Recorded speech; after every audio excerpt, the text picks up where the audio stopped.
ಮಾಡಿ ಇಷ್ಟ ದೇವತಾ ಅಂದ್ರೆ ಗುರುಗಳನ್ನ ಸಾಕ್ಷಾತ್ಕಾರ ಮಾಡ್ಕೊಂಡು ಬರ್ಬೇಕು ನಾವು. ಸಾಕ್ಷಾತ್ಕಾರ ನಮ್ಗೆ ಯಾಕೆ ಯಾರು ಹೇಳೋದಲ್ಲ. ಮುಂದೆ ಏನು ಸಂಕಟ ಇತ್ತಂದ್ರೆ ಮಹಾರಾಜ್ ಹೇಳ್ತಿದ್ರು ನಾವು ನನಗೆ ಅಲ್ಲಿ ಹೋಗ್ಬೇಡ ಅಂತಂದ್ರೆ ಅಂತ ನಾವು ಆರಾಮ ಅಷ್ಟು 3 ವರ್ಷ 4 ವರ್ಷ ಅಲ್ಲಿದ್ದು ಅಗ್ನಿ ಸುಖರು ಬಂದಿದ್ದ ದಿನ ಇದಕ್ಕೆ ಅನೇಕ ಸಂಕಟ ಇತ್ತು ಅಲ್ಲಿ. ಆ ಸಂಕಟದಂಗೆ ಪಾರು ಮಾಡಾವ ಯಾರು? ಗುರು, ಸಗುಣ ಗುರು. ನಿರ್ಗುಣ ಏನು ನಿರ್ಗುಣ ಏನು ಕೊಡಂಗಿಲ್ಲ, ನಿರ್ಗುಣ ಏನು ಕೊಡಂಗಿಲ್ಲ ನೋಡ್ರಿ.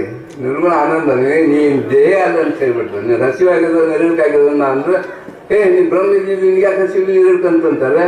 ನಾವು ಬ್ರಹ್ಮ ಇದ್ದೇ ಇರೋಲ್ಲ. ನಾನು ಇತ್ತಂದ್ರೆ ನನಗೆ ಹಸಿವು ನೀರಿಡ್ಕಾಗಂಗಿಲ್ಲ. ನಾವು ಬ್ರಹ್ಮ ಇದ್ದಿಲ್ಲ ಇಲ್ಲ ಇದ್ರು ಸಹಿತ ನನಗೆ ಹಸಿವು ನೀರಿಡ್ಕೋದಿಲ್ಲ. ಎಲ್ಲಿ ತನಕ ನಿಮ್ಗೆ ಹಸಿವು ನೀರಿಡ್ಕಿದ್ರೆ ಅಲ್ಲಿ ತನಕ ನಾಮ ಬಿಡಬೇಡ್ರಿ ನೀವು. ನಾಮೇ ನಿಮ್ಗೆ ತಾರಿಸ್ತದೆ. ಇದೊಂದು ಲಕ್ಷ ಇಡ್ರಿ.